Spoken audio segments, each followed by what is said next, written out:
بسم الله الرحمن الرحيم.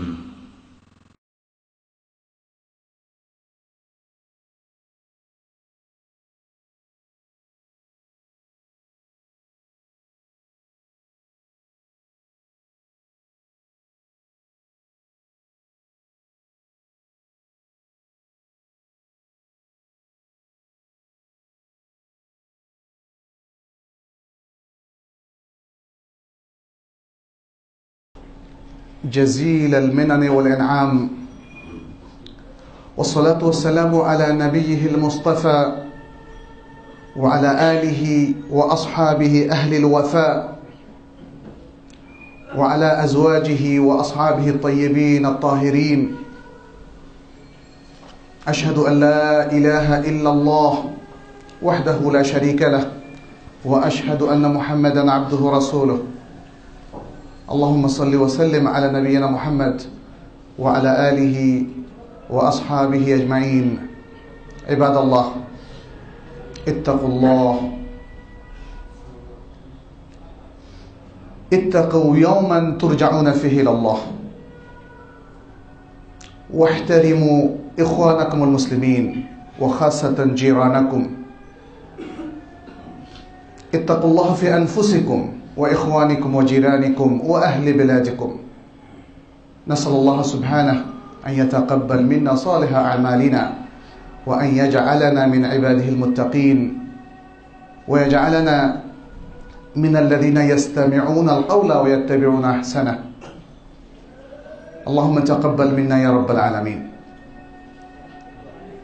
সম্মানিত মুসল্লি ভাই বোনেরা, আল্লাহ রাব্বুল আলামিনের অশেষ কৃপা, রাহমা এবং আমাদের প্রতি তার দয়া এবং করুণা যে তিনি তার দ্বীনের অনুসারী হিসাবে আমাদেরকে কবুল করেছেন। তার কাছে আমরা দোয়া করি তিনি যেন শেষ নিঃশ্বাস পর্যন্ত এই দ্বীনের পথে থাকার তৌফিক আমাদেরকে আতা করেন, আমাদেরকে প্রদান করেন। আমিন। এই দ্বীনের কারণে আমরা যা প্রাপ্ত হয়েছি তার মধ্যে একটি হচ্ছে আল মাওয়াদ্দাহ ওয়াল মাহাব্বাহ ওয়াত তাহাবুব ফিল্লাহ। আল্লাহর ওয়াস্তে একে অন্যের প্রতি ভালোবাসা পোষণ করা, শ্রদ্ধাশীল হওয়া, একে অন্যকে তাআউন করা, একে অন্যের সাহায্যে এগিয়ে আসা। সহিহ বুখারী এবং মুসলিমের মধ্যে একটি হাদিসের মাধ্যমে এই সুন্দর দিকটা রাসূলুল্লাহ সাল্লাল্লাহু আলাইহি ওয়াসাল্লাম তুলে ধরেছেন। তিনি বলেছেন, মাসালুল মুমিনিনা ফি তাওয়াদ্দিহিম ওয়া তাআতুফিহিম ওয়া তারাহুমিহিম কামাসালিল জাসাদিল ওয়াহিদ ইযা ইশতাকা মিনহু উদওয়ুন তাদাআ লাহু সাইরুল জাসাদ বিল হুম্মা ওয়াস সাহার। মুসলমানদের বা মুমিনদের দৃষ্টান্ত হলো তাদের পারস্পরিক সম্প্রীতি, ভালোবাসা এবং সম্পর্কের ক্ষেত্রে একটা দেহের মতো। যখন দেহের কোনো অভিযোগ করে তখন পুরো দেহ তাতে সাড়া দেয়। সেটা সাহার অর্থাৎ অনিদ্রা এবং জ্বর, শরীর গরম হওয়ার যে তাপ ইত্যাদি যে কোনো দিক থেকে হোক না কেন। এই হাদিসটিতে আমাদের পারস্পরিক সম্প্রীতি, ভালোবাসা, তাআউনের কথা বলা হয়েছে। আজকের প্রেক্ষাপটে এত বড় নিয়ামত প্রাপ্ত হয়েও আমরা কিন্তু উল্টো পথে চলছি। অথচ আমাদেরকে এত সুন্দর একটা দিক নির্দেশনা দেওয়া হয়েছে, আমাদেরকে আত্মীয় দেওয়া হয়েছে, বাবা মা দেওয়া হয়েছে, ভাই বোন দেওয়া হয়েছে, প্রতিবেশী দেওয়া হয়েছে। আজকে প্রতিবেশীর বিষয়টা নিয়ে আমরা একটু কিছু জিনিস শেয়ার করতে চাই।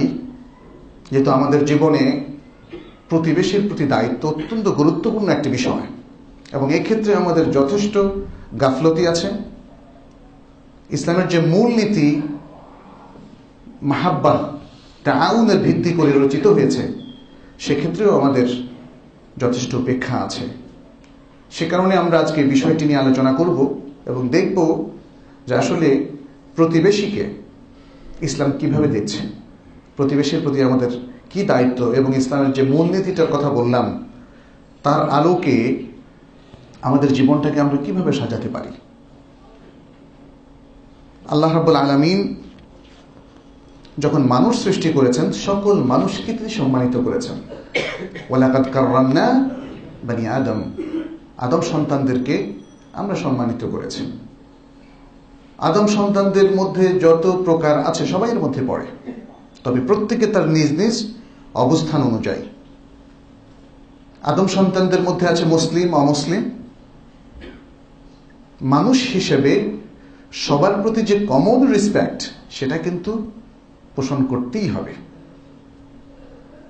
অবস্থা অনুযায়ী আপনার আমার আচরণটা নির্ধারিত হবে, কিন্তু কমন রেসপেক্ট থেকে মানুষের কেউই খালি নয়।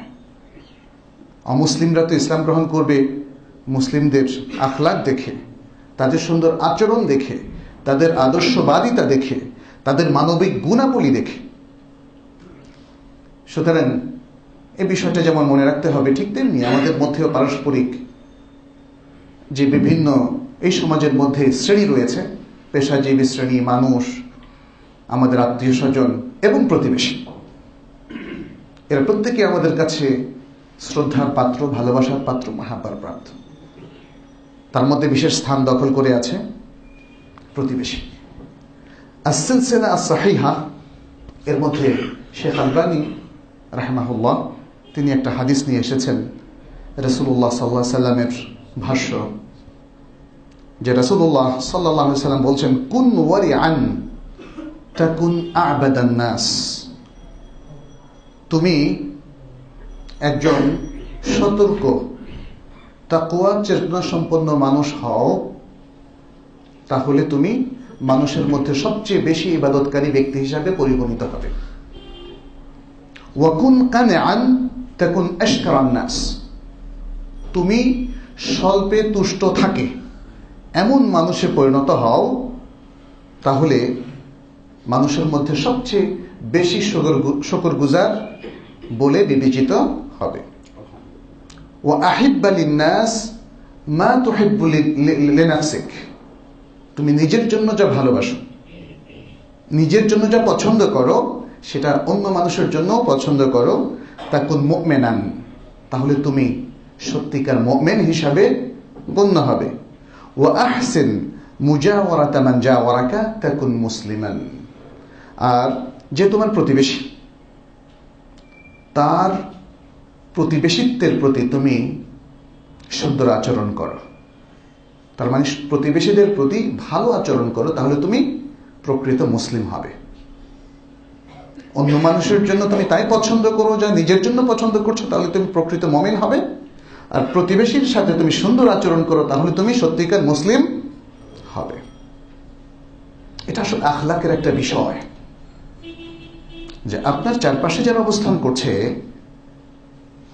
তারাই কিন্তু ক্লোজলি আপনাকে দেখছে, আপনার সাথে ইন্টারঅ্যাক্ট করছে, উঠা বসা করছে, আলাপ আলোচনা করছে, দেখা সাক্ষাৎ হচ্ছে।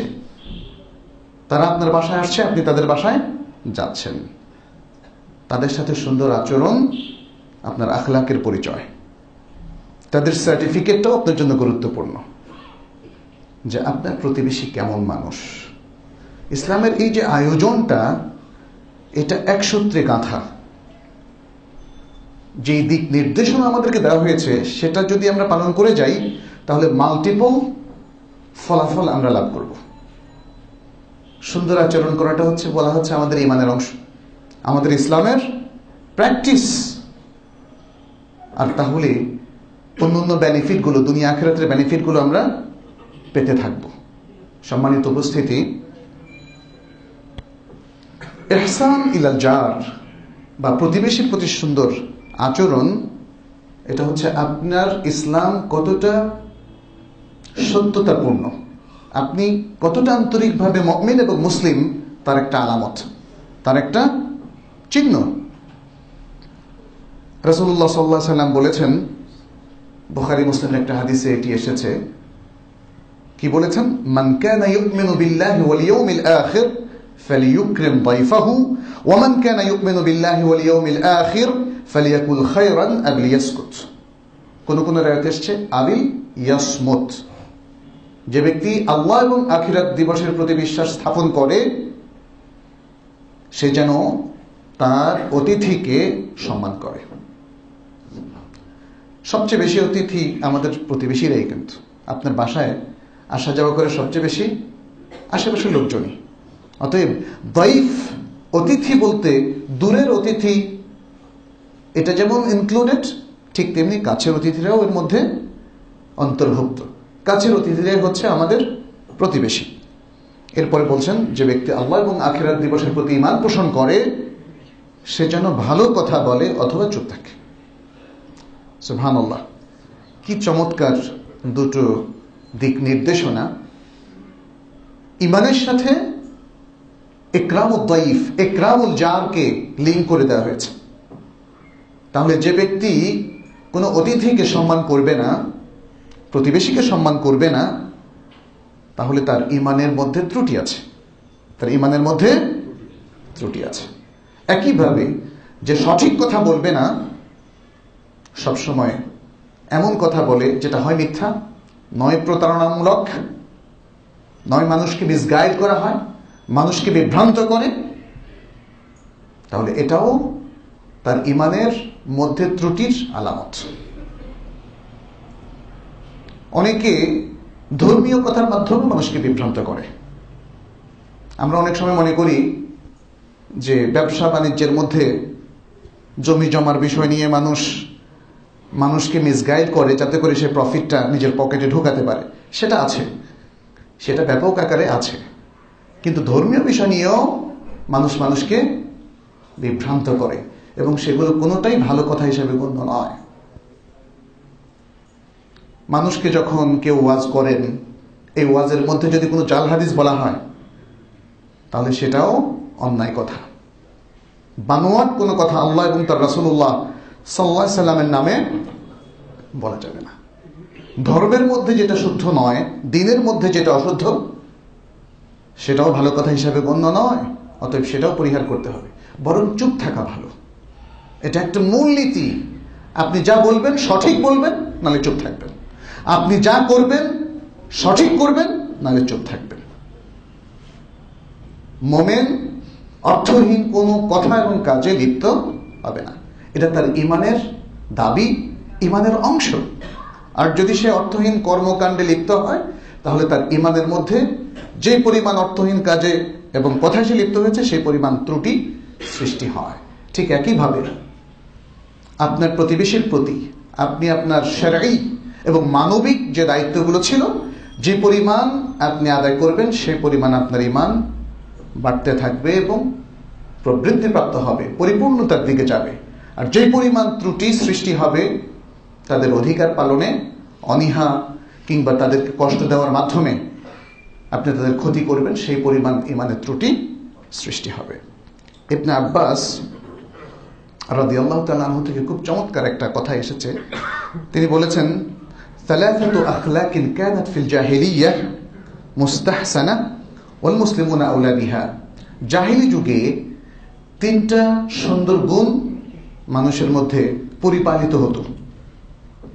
মানে মানুষ জাহিলি যুগের সেই কঠিন বিভীষিকাময় এবং অত্যন্ত খারাপ পরিবেশের মধ্যে অবস্থান করা সত্ত্বেও তিনটা ভালো গুণ ধরে রেখেছে। তবে সেই তিনটা ভালো গুণ পালন করার বেশি হকদার মুমিনরা, মুসলিমরা। যেহেতু মুসলিমদের কাছে সারা দুনিয়ায় প্রত্যাশা করে যে তারা ভালো হবে, তাদের আখলাক সুন্দর হবে, সুন্দর আচরণ তারা করবে। অতএব যে কোনো জাতির মধ্যে যেই ভালো ভালো এবং শ্রেষ্ঠ গুণগুলোই থাকুক, আল মুমিনুনা আউলা বিহা, আল মুমিনুনা আউলা বিহা, মুমিনরা সবার আগে সেটা করার কথা। তিনি বলছেন সে তিনটা কি? একটা হচ্ছে লাউ নাযালা বিহিম দাইফুন লাজতাহাদু ফি বাররিহি। যদি তাদের কাছে কোনো অতিথি আগমন করেন তখন তারা তার দেখাশোনা করা, তার শুশ্রূষা করা, তাকে তাআউন করা, সহায়তা করার ব্যাপারে তারা যথেষ্ট চেষ্টা সাধনা করবে। এটা তারা করত। আরবদের হাতিম তাইয়ের ঘটনা তো আমরা জানি, এবং আরবদের আতিথ্য সারা দুনিয়া জানে, ইতিহাস প্রসিদ্ধ। অতএব মুসলিমদের মধ্যেও কিন্তু এটা আমাদের ঈমানের অংশ, তাই না? বুখারী মুসলিমের হাদিস, যে ইকরামুদ দাইফ এটা ইমানের পার্ট। এটা জাহিলি যুগের লোকদের মধ্যে ছিল, আর মুসলমানদের ইমানের অংশ হয়ে গিয়েছে। দ্বিতীয় তিনি বলেছেন, লাউ কানাত লিওয়াহিদিন মিনহুম ইমরাআতুন কাবুরাত ইনদাহু লা ইউতিকুহা ওয়া ইউমসিকাহা মাখাফাতা আন তাদিয়া, যদি তাদের কারো কাছে কোন স্ত্রী থাকতো, তার অনেক বয়স হয়ে গিয়েছিল, কিন্তু এখন সে আর স্ত্রীকে খোরপোশ দিতে পারছে না, তারপরেও সে স্ত্রীকে কষ্টের সাথে খোরপোশ দিয়ে ধরে রাখে, তা না হলে এই স্ত্রীর দেখাশোনার কে করবে, অসহায় মহিলায় সে পরিণত হবে। এটা জাহিলি যুগেও ছিল, আর এটা আমাদের কাছেও কাম্য। কারো স্ত্রী যদি বৃদ্ধ হয়ে যায়, তার খোরপোশ দিতে পারছে না বলে কি তালাক দিয়ে দিবে নাকি? যে স্ত্রীর এত কন্ট্রিবিউশন তার সংসারে, তিনিও তার প্রতি ইহসান করবেন। তৃতীয় হচ্ছে, ইদা লাহাকা বিজারিহিম দাইনুন আও আসাবাহু শিদ্দাতুন আও জাহদুন ইজতাহাদু হাত্তা ইয়াকদু দাইনাহু ওয়া আখরাজুহু মিন তিলকা শিদ্দাহ। যদি তাদের প্রতিবেশীদের কারো কোনো ঋণ থাকে অথবা কঠিন কোনো অসুবিধা বা পরিস্থিতি তৈরি হয়, তখন তারা চেষ্টা সাধনা করে তাকে সেই কঠিন পরিস্থিতি থেকে উদ্ধার করার ব্যবস্থা নিত। তাহলে এই যে তিনটা জাহিলি যুগে ছিল, আর মুসলমানদের জন্য এটা বেশি সমীচীন। আমাদেরও তাই করা উচিত। আজকে কি আমরা তাই করছি কিনা? তাহলে কি আমরা কি জাহিলিয়াতের লোকদের চেয়েও খারাপ হয়ে যাব? এই প্রশ্নটা কিন্তু আজকে নিজেদের করতে হবে। কিভাবে আমরা আমাদের প্রতিবেশীদের সাথে সুন্দর আচরণ করতে পারি, তার কিছু টিপস কোরআন এবং হাদিসের আলোকে। এক নম্বর হচ্ছে তাকে ইকরাম করা, যেটা আমরা ওই হাদিস থেকে জানলাম, এবং হাস্য বদনে তার সাথে ইন্টারঅ্যাক্ট করা, আচরণ করা। প্রতিবেশীকে দেখলে যেন খারাপ না লাগে, প্রতিবেশীকে দেখলে যেন ভালো লাগে, তাকে অভ্যর্থনা জানানো হেসে। আর এই হাসাটা আসতে হবে ভেতর থেকে। আসলেও তো তাই। আপনার প্রতিবেশী যদি ভালো হয় এবং আপনিও ভালো হন, তাহলে কিন্তু একটা মাহাব্বা তৈরি হয়ে যায়। তখন ভেতর থেকে সুন্দরভাবে স্বাগত জানানোর বিষয়টা অটোমেটিক চলে আসে। কিন্তু যদি দুজনেই খারাপ হন অথবা যে কোনো একজন খারাপ হন, তাহলে কিন্তু সেটা আসবে না। এখন দুজনেই খারাপ হওয়ার তো প্রশ্ন আসে না। যদি দুজন মুমিন হন, তাহলে কেন খারাপ হবে? আর একজন যদি খারাপ হন এবং সেজন যদি হন আপনি নিজে, তাহলে আপনার জন্য আজকের এই ওসিয়ত। আর যদি আপনি হন ভালো, আরেকজন হয় খারাপ, তাহলে আপনাদের জন্য কিছু টিপস এখানে আছে, সেটা আমরা একটু পরে বলবো। রাসূলুল্লাহ সাল্লাল্লাহু আলাইহি ওয়াসাল্লাম থেকে একটা হাদিস শেখ আলবানী তার আস-সিলসিলা সাহিহার মধ্যে বর্ণনা করেছেন, যে তিনি বলেছেন, খায়রুল আসহাবি ইনদাল্লাহি তাআলা খায়রুহুম লিসাহিবিহি। আল্লাহর কাছে সবচেয়ে উত্তম ব্যক্তি সেই ব্যক্তি যে মানুষের মধ্যে সবচেয়ে ভালো। অর্থাৎ মানুষ একে অন্যের প্রতি যে যত বেশি ভালো, আল্লাহর কাছে সে তত বেশি ভালো। আমাদের এই জামায়াতের মধ্যে এই যে একদল লোক এখানে আমরা বসে আছি সালাতুল জুমাকে উপলক্ষ করে, তাদের মধ্যে পরস্পরের প্রতি আচরণে যে সবচেয়ে বেশি ভালো, সে আল্লাহর কাছে সবচেয়ে বেশি ভালো। ওয়া খায়রুল জিরানি ইনদাল্লাহি তাআলা খায়রুহুম লিজারিহি। আর প্রতিবেশীদের মধ্যে সবচেয়ে ভালো প্রতিবেশী আল্লাহর কাছে তিনি, যিনি তার প্রতিবেশীর কাছে সবচেয়ে ভালো।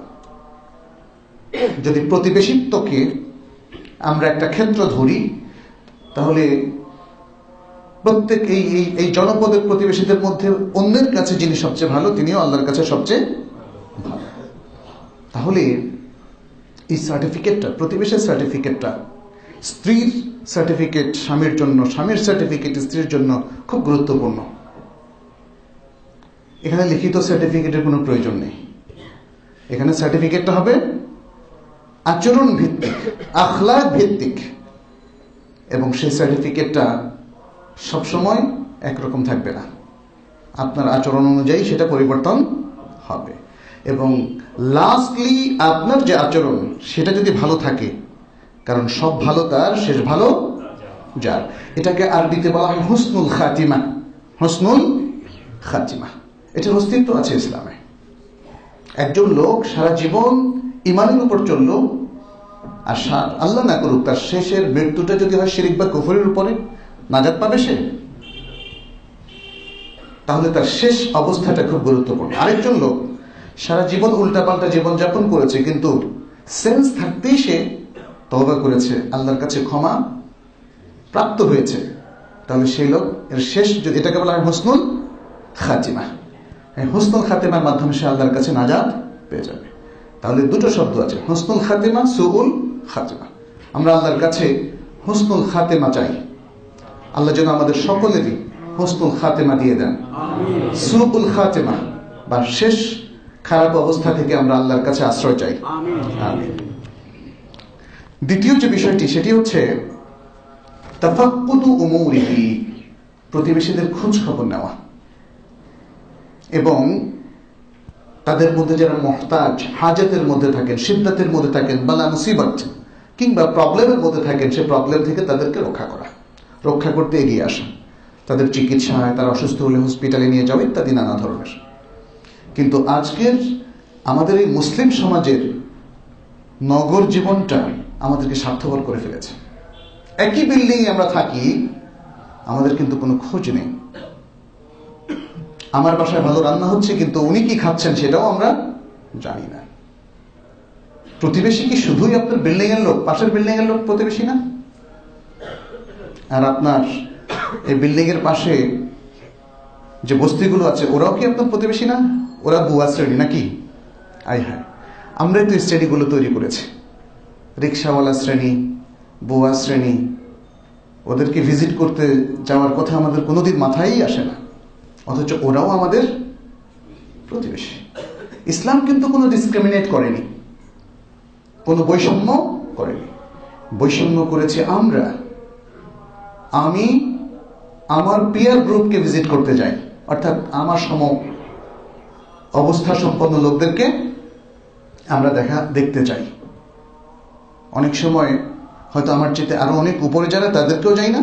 আবার অর্থনৈতিক দিক থেকে যারা অনেক নিম্ন অবস্থান করছে তাদেরকেও আমরা দেখতে চাই না। এই প্রবলেমটা আমাদের প্রায় সবারই। এমনকি আমরা দাওয়া দিতে গেলেও একই অবস্থা। দেখা যাচ্ছে যে আপনি যদি মধ্যবিত্ত শ্রেণীর হন, তাহলে আপনার দাওয়াটা মধ্যবিত্তের মধ্যেই সীমাবদ্ধ। নিম্নবিত্ত, নিম্ন আয়ের মানুষ যারা, তাদের কাছে আপনি যান না, তাদেরকে সালাত শেখান না, তাদেরকে দুটো সুন্দর নসিহতও আপনি করেন না। আবার উচ্চবিত্তের ক্ষেত্রেও তাই। প্রত্যেকে একটা শ্রেণী আমরা বিভাজন করে নিয়েছি সমাজের মধ্যে, যে ওই শ্রেণীর মধ্যে আমার যাতায়াত নেই, একটা সুনির্দিষ্ট শ্রেণীর মধ্যে। প্রতিবেশীকেও আমরা এই ধরনের শ্রেণীতে বিভক্ত করেছি, যেটা উচিত নয়। যদি উচ্চবিত্তের কেউ তাদের জায়গায় অ্যাক্সেস আমাদেরকে না দেয়, কিন্তু যারা নিম্ন আয়ের মানুষ সেখানেও তো অ্যাক্সেস নিষিদ্ধ নয়, সেখানে আমরা যেতে পারি। অতএব যত বেশি প্রতিবেশীদের খোঁজ খবর নিতে পারি, সেটি হচ্ছে শরিয়ার দিক নির্দেশনা। এবং ইমাম বুখারী তার আল আদাবুল মুফরাদের মধ্যে একটা হাদিস নিয়ে এসেছেন রাসূলুল্লাহ সাল্লাল্লাহু আলাইহি ওয়াসাল্লাম থেকে। শেখ আলবানী হাদিসটিকে শুদ্ধ বলেছেন, as-silsilah সাহিহার মধ্যে নিয়ে এসেছেন যে রাসূলুল্লাহ সাল্লাল্লাহু আলাইহি ওয়াসাল্লাম বলছেন, লাইসাল মুমিনু আল্লাযী ইয়াশবা ওয়া জারুহু জায়উন ইলা জামবিহি। ওই ব্যক্তি প্রকৃত মুমিন নয় যে নিজে পরিতৃপ্তির সাথে ভুরি ভোজন করে, অথচ তার প্রতিবেশী তার পাশে অভুক্ত। আল্লাহু আকবার। ইমানের মধ্যে এখানেও ত্রুটি সৃষ্টি হয়ে যাচ্ছে। কেন? আপনি পরিতৃপ্তির সাথে খাচ্ছেন, অথচ আপনার খবর নেই যে প্রতিবেশী খাচ্ছে কি খাচ্ছে না। তাহলে প্রতিবেশী আমাদের জন্য একটা সিরিয়াস কনসার্ন, গুরুত্বপূর্ণ বিষয়। তাদের দেখাশোনা করার সাথে আমাদের ইমানের সম্পর্ক। সুবহানাল্লাহ। ইসলাম আখলাককে কিভাবে ইমানের সাথে লিঙ্ক করে দিয়েছে। আর এই মুসলিমদের মধ্যে এখন আখলাক খুঁজে পাওয়াটা খুব দুর্লভ হয়ে পড়েছে। এতই স্বার্থপর আমরা, যেখানে ভাই ভাই বিভেদ, পরিবারের সদস্যদের মধ্যে বিভেদ, স্বামী স্ত্রীর মধ্যে বিভেদ, সমাজের একে অন্যের সাথে বিভেদ, এবং নিজ স্বার্থ ছাড়া আমরা আর কিছু বুঝি না। যত দুর্নীতি সবই কিন্তু স্বার্থের কারণে। এই সমাজে যত দুর্নীতি, যত ঘুষ, যত মানুষের অধিকারের, মানুষের হকের উপর হস্তক্ষেপ, সেটা শুধুমাত্র স্বার্থপর হওয়ার কারণে। কিন্তু ইসলাম বলেছে যে না, প্রত্যেকটা কাজের সাথে ইমানের একটা রিলেশন আছে। অতএব সাবধান সম্মানিত ভাইরা, আসুন আমরা নিজেদের ইমানকে পরিপূর্ণ করার সাধনায় নিয়োজিত হই এবং একের পর এক যে নির্দেশনাগুলো ইসলাম আমাদেরকে দিয়েছে সেগুলো পালন করি। তৃতীয় যে টিপস, সেটা হলো হাদিয়া দেওয়া। হাদিয়া দেওয়া, একটা হাদিয়া বা গিফট ছোট হলেও কিন্তু মানুষকে প্রফুল্ল করে, আনন্দে উদ্বেলিত করে। সেই জিনিসটা আমরা করতে পারি। তাহাদাউ তাহাব্বু, তোমরা পরস্পরকে হাদিয়া দাও, তাহলে তোমাদের মধ্যে ভালোবাসা বাড়বে। বুখারী মুসলিমের আরেকটা হাদিসের মধ্যে নবী সাল্লাল্লাহু আলাইহি সাল্লাম দেখেন ছোট্ট হাদিয়া দিতেও উদ্বুদ্ধ করেছেন। আর নারীদেরকে তিনি সম্বোধন করছেন, ইয়া নিসা আল মুসলিমাত লা তাহকিরান্না জারাতান লিজারাতিহা ওয়ালাউ ফিরসানা শাতিন। হে মোমেনদের স্ত্রীরা বা মোমেন নারীরা, মুসলিম নারীরা, তোমরা তোমাদের প্রতিবেশিনীকে ছোট মনে করো না, হীন করো না। এমনকি যদি সেটা ছাগলের বা বকরির হাড্ডিও হয়, যার মধ্যে অল্প গোশ আছে। অর্থাৎ আপনি হয়তো ভাববেন যে আমার তো কিছুই দেওয়ার নাই, কি দেবেন?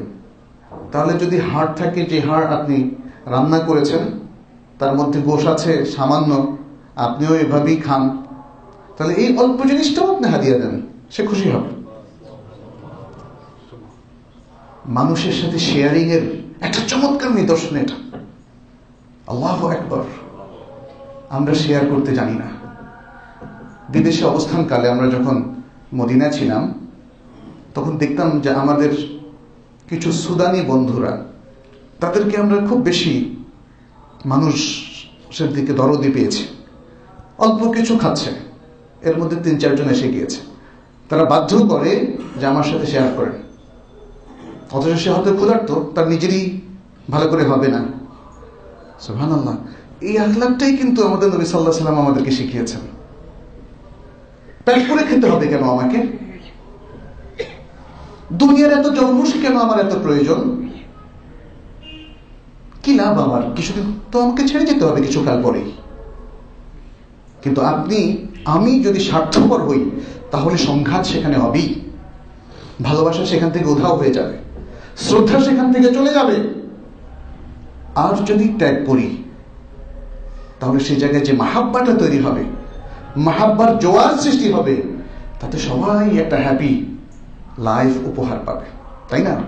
এজন্যই দেখবেন ভালো আখলাকের লোকদের মধ্যে জাতির জন্য কাজ করতে, মানুষের জন্য কাজ করতে, আত্মীয়ের জন্য কাজ করতে, প্রতিবেশীর জন্য কাজ করতে প্রবল আনন্দ লাগে।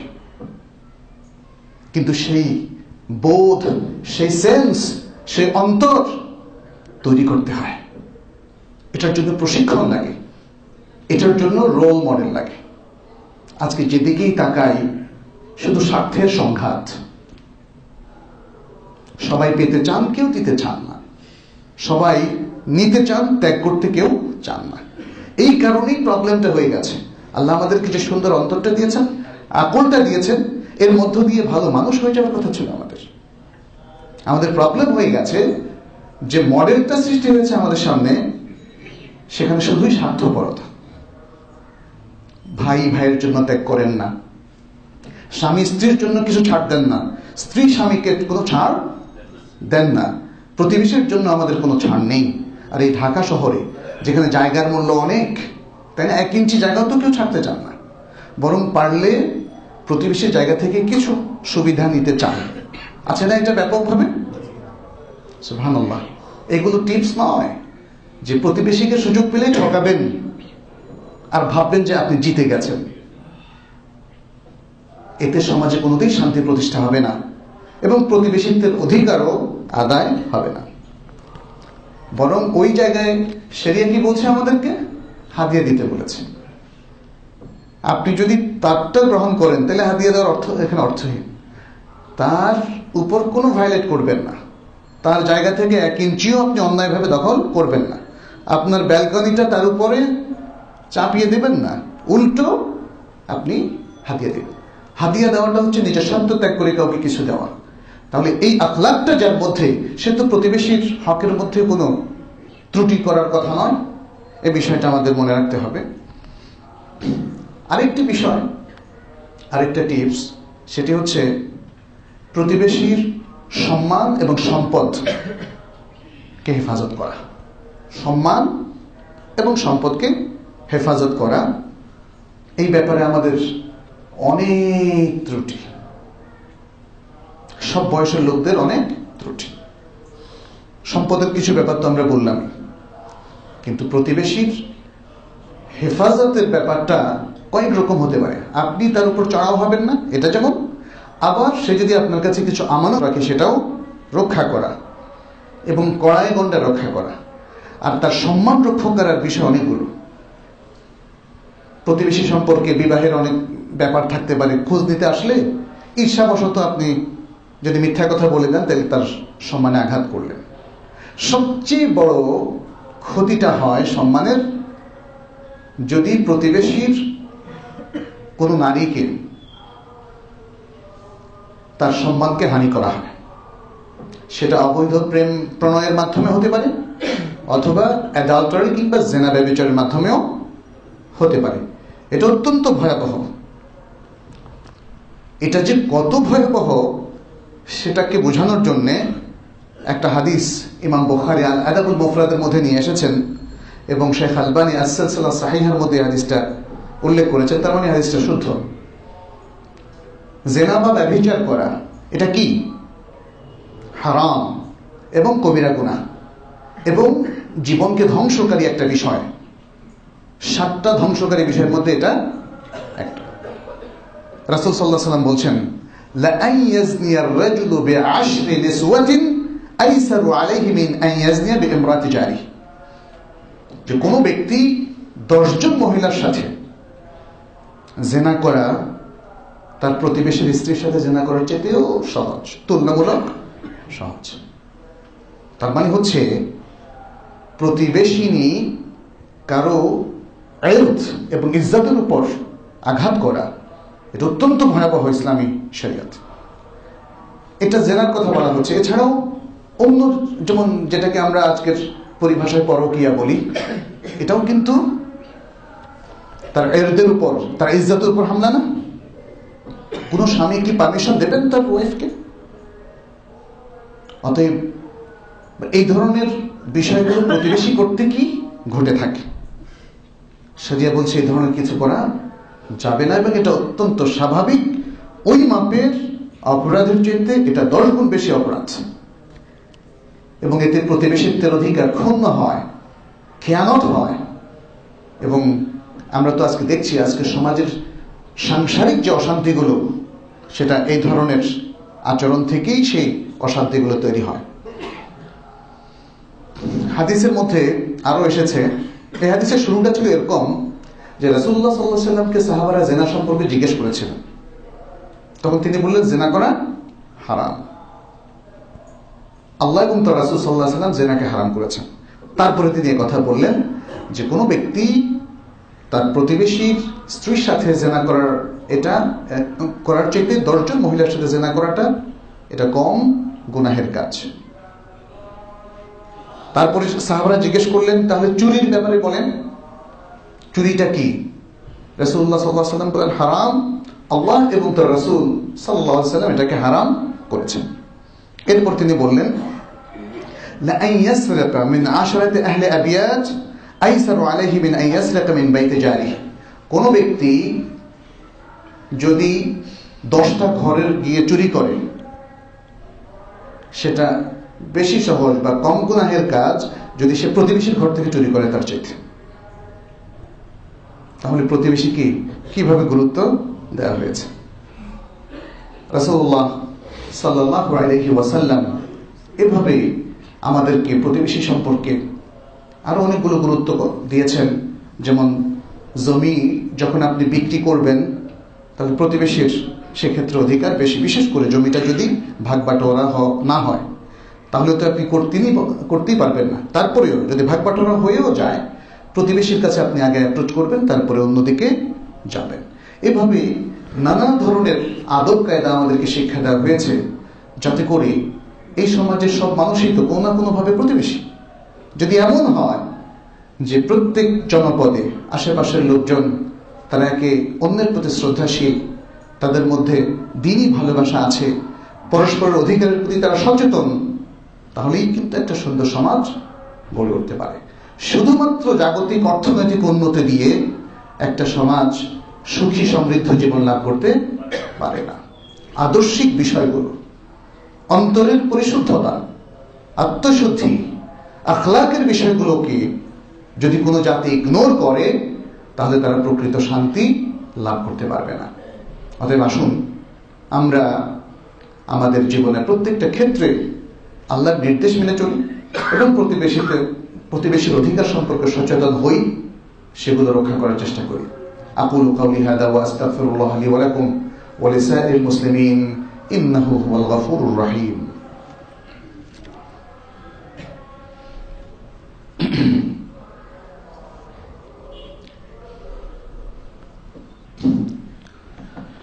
الحمد لله رب العالمين والعاقبة للمتقين وأصلي وأسلم على نبينا محمد وعلى آله وأصحابه أجمعين. أما بعد، يقول نبينا محمد صلى الله عليه وسلم: والله لا يؤمن، والله لا يؤمن، والله لا يؤمن. قيل: ومن يا رسول الله؟ قال: الذي يأمن جاره بوائقه. রাওয়াহুল বুখারী। নবী সাল্লাল্লাহু আলাইহি ওয়াসাল্লাম বলেছেন, আল্লাহর কসম ঈমানদার হবে না, আল্লাহর কসম ঈমানদার হবে না, আল্লাহর কসম ঈমানদার হবে না। তাকে জিজ্ঞেস করা হলো, হে আল্লাহর রাসূল, কে ঈমানদার হবে না, কার ঈমান থাকবে না? তিনি বললেন, যার প্রতিবেশী তার মন্দ আচরণ থেকে নিরাপদ থাকে না। সহিহ বুখারীর হাদিস। যার প্রতিবেশী তার মন্দ আচরণ থেকে নিরাপদ থাকে না। হাফেজ ইবনে হাজার ফাথুল বারী গ্রন্থে যেখানে যে বলা হয়েছে লা ইয়ামানু জারুহু বাওয়াইকা, বাওয়াইক শব্দের অর্থে বলেছেন যে এর অর্থ হলো শাররাহু, অর্থাৎ তার মন্দ ব্যাপার স্যাপার, মন্দ আচরণ অথবা তার অমঙ্গল, তার ক্ষতি ইত্যাদি সবকিছু থেকে যে নিরাপদ থাকে না, সেই জিনিসটা এখানে বোঝানো হয়েছে।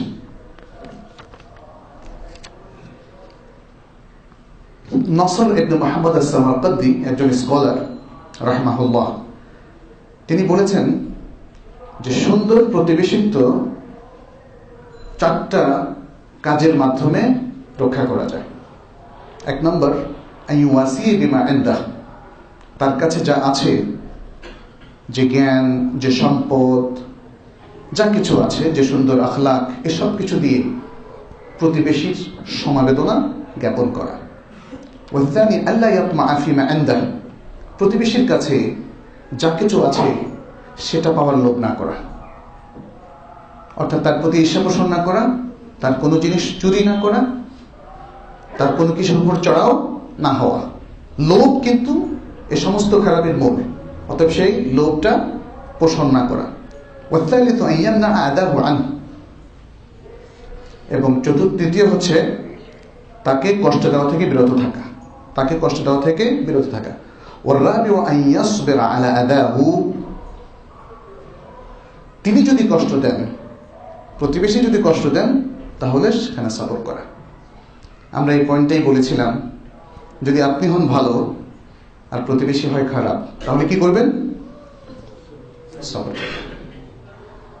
আপনি প্রতিশোধ গ্রহণ করবেন সেদিকে না গিয়ে আখলাকের দাবি হচ্ছে, ইসলামী আখলাকের দাবি হচ্ছে আপনি সবর করবেন, বরং আরেকটু পড়ে যাবেন। সেটা কি?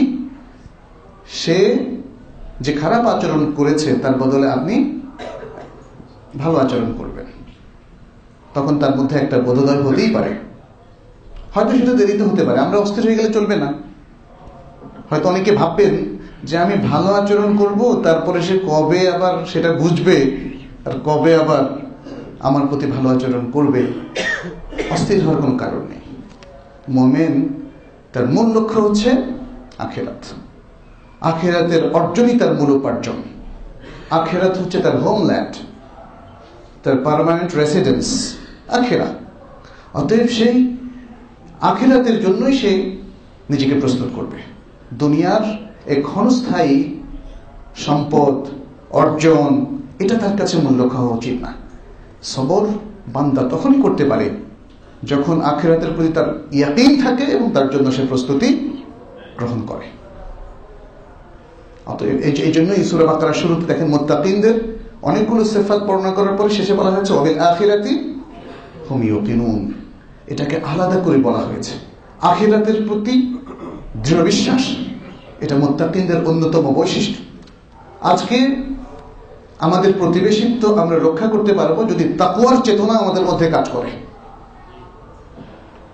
আমাদের প্রত্যেকটা কর্মক্ষেত্রে, ইবাদতে, মুআমালাতে এবং পেশাগত দায়িত্ব পালন, প্রশাসনিক দায়িত্ব পালন, প্রত্যেকটা ক্ষেত্রে যদি তাকওয়ার চেতনা আমরা বহন করতে পারি, তাহলেই সব অনিষ্ট, সব অমঙ্গল, সব খারাপ জিনিস থেকে নিজেদেরকে রক্ষা করতে পারবো, খারাপ আচরণ থেকে নিজেদেরকে রক্ষা করতে পারবো। ইবাদাল্লাহ, মনে রাখবেন ঈমান ইসলাম পরিপূর্ণ হবে যদি আখলাক পরিপূর্ণ হয়। রাসূল সাল্লাল্লাহু আলাইহি ওয়াসাল্লাম তো বলেছেন যে আকমালুল মুমিনিনা ঈমানান আহসানুহুম অথবা আহাসিনুহুম আখলাকা। যাদের আখলাক যত সুন্দর তাদের ঈমান তত বেশি পরিপূর্ণ। এজন্য মনে রাখবেন মুমিনরা আখলাক ছাড়া অপরিপূর্ণ। এবং আমরা যে শান্তির স্বপ্ন দেখছি, আমরা যে সুন্দর একটা সমাজের স্বপ্ন দেখছি, আখলাক ছাড়া সেটা আসবে না। আর এই আখলাকটা আমাদের চারপাশে যারা অবস্থান করছেন, আত্মীয় স্বজন থেকে আরম্ভ করে পাড়া প্রতিবেশী, তাদের মধ্যে আমাদেরকে ইমপ্লিমেন্ট করতে হবে। এবং তার অন্যতম আরেকটা দিক হচ্ছে তাদেরকে কষ্ট দেওয়া থেকে বিরত থাকা। অতএব আসুন আমরা নিজেদেরকে পরিশুদ্ধ করি, আমরা ঈমানকে পরিপূর্ণ করি এবং আখলাককে ধারণ করি। আখলাকের মাধ্যমে ঈমানকে পরিপূর্ণ করি, আখলাকের মাধ্যমে আমাদের ইসলামী চেতনাকে আমরা সবার মধ্যে ছড়িয়ে দিই। কারণ আপনার ঈমান যতই আছে বলে আপনি দাবি করেন না কেন, আপনার যদি আখলাক না থাকে তাহলে বিশ্ববাসীর সামনে আপনার কোনো মর্যাদা হবে না। আমাদের সামনে আরেকটা বিষয় আছে আজকের প্রসঙ্গের বাইরে, যেহেতু সামনে আছে এই জন্য আমি একটা রিমাইন্ডার দিতে চাই। সেটি হচ্ছে যে সকল উপলক্ষ আমাদের সামনে এখন উপস্থিত হয় এবং বিশেষ করে আমাদের সন্তানেরা অথবা তরুণ তরুণী ভাই বোনেরা যেগুলোতে না বুঝে সম্পৃক্ত হচ্ছে, তাদেরকে সাবধান করা, সতর্ক করা এটা আমাদের দায়িত্ব। এখন আর যদি আমরা সে দায়িত্ব পালন না করি তাহলে তারা কিন্তু প্রবলভাবে ক্ষতিগ্রস্ত হবে। তাদের কাছে আছে Android mobile phone, notebook, iPad ইত্যাদি সবকিছু। এই ধরনের উপলক্ষের মধ্যে এখন আছে আমাদের সামনে 14ই ফেব্রুয়ারি, তাই না? এটাকে একটা স্পেশাল দিবস হিসেবে ঘোষণা করা হয়েছে। 14ই ফেব্রুয়ারি ভ্যালেন্টাইন্স ডে, ভালোবাসা দিবস ইত্যাদি ইত্যাদি। এর মধ্য দিয়ে অপসংস্কৃতি, বরং অশ্লীলতা, বেহায়াপনা ইত্যাদি বিস্তার করে দেওয়া হচ্ছে। পরকীয়া চর্চা, অবৈধ প্রণয়, প্রেম, ফ্রি মিক্সিং ইত্যাদি ইত্যাদি এসব কিছুর সম্প্রসারণ এই দিবসকে কেন্দ্র করে হচ্ছে। এর ইতিহাস অথবা এর উপর বিস্তারিত আলোচনা হয়তো নেক্সট শুক্রবারে যিনি আসবেন তিনি করবেন ইনশাআল্লাহ। আর আপনারাও এই ব্যাপারে অনেক কিছু পাবেন। islamqa.com, ইসলাম হাউসের মধ্যেও ভ্যালেন্টাইন্স ডে এর ইতিহাসটা আসলে মূলত কি সেটা নিয়ে আলোচিত হয়েছে। আমাদেরকে সতর্ক হতেই হবে, তা না হলে মানে এপ্রিল ফুল, ফুল মানে ফুল নয়। একসময় ছোট সময় মনে করতাম ফুল মানে ফ্লাওয়ার। স্কুলে দেখতাম যে সবাই ধোকা দিত আর বলতো এটা হলো এপ্রিল ফুলের মজা। কিন্তু উম্মাকে যে ফুলিশ বোকা বানানো হয়েছিল সে ইতিহাসটা আমরা জানতাম না। এভাবেই কমিউনিটিকে বিভ্রান্ত করা হচ্ছে। সে এপ্রিল ফুলের আনন্দ উল্লাস মুসলিম তরুণ তরুণীরাই করছে, শিশুরা করছে। কি পরিহাস! ভ্যালেন্টাইন্স ডে এটাও আমাদের জন্য একটা বড় ধরনের পরিহাস। ইসলাম যে ভালোবাসা মাহাব্বার কথা শিখিয়েছে, আজকে তো আমরা প্রতিবেশীর প্রতি মাহাব্বার কথা বললাম, কিন্তু এই মাহাব্বার নামে অশ্লীলতা, পরকীয়া এটা তো চলতে পারে না। এই সমস্ত ডেগুলো আমাদের আখলাকের উপর, ইমানের উপর প্রবল আঘাত হানছে। এই জিনিসটা আমাদেরকে বুঝতে হবে, আমাদের সন্তানদেরকে সে শিক্ষা দিতে হবে। আজকে এই অপসংস্কৃতিকে তুলে ধরার মাধ্যম অনেক, আকাশ সংস্কৃতি, ইন্টারনেট, পত্র পত্রিকা, নাটক, সিনেমা, অথচ তার বিপরীতে মানুষকে সচেতন করার উপকরণ আমাদের সামনে সামান্য। অন্তত পক্ষে আপনি নিজে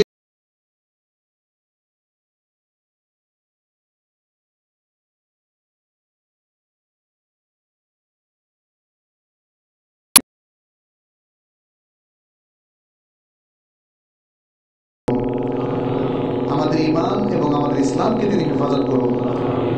আমাদেরকে সত্যিকার মুমিন, সত্যিকার চর্চাকারী, অনুশীলনকারী মুসলিম হিসেবে তিনি কবুল করুন। শেষ নিঃশ্বাস পর্যন্ত যেন আমরা ঈমান, কোরআন, সহিহ সুন্নাহর উপর থাকতে পারি, সে তৌফিক তিনি আমাদেরকে দান করুন। আমাদের সবার হাজাত তিনি পূরণ করুন। আমাদের অস্থিরতা, টেনশন তিনি দূর করুন। আমাদের জাতির উপর তিনি বরকত, রহমত নাযিল করুন। পুরো জাতিকে তিনি হেদায়েত দান করুন। মুসলমানদের যারা পলিসি মেকার তাদেরকেও সঠিক হেদায়েত দান করুন। কোরআন সুন্নাহর দিকে দিশা প্রদান করুন। আমাদের ঋণকে তিনি পরিশোধ করে দিন। আমাদের মধ্যে যারা অসুস্থ তাদেরকে সুস্থ করে দিন।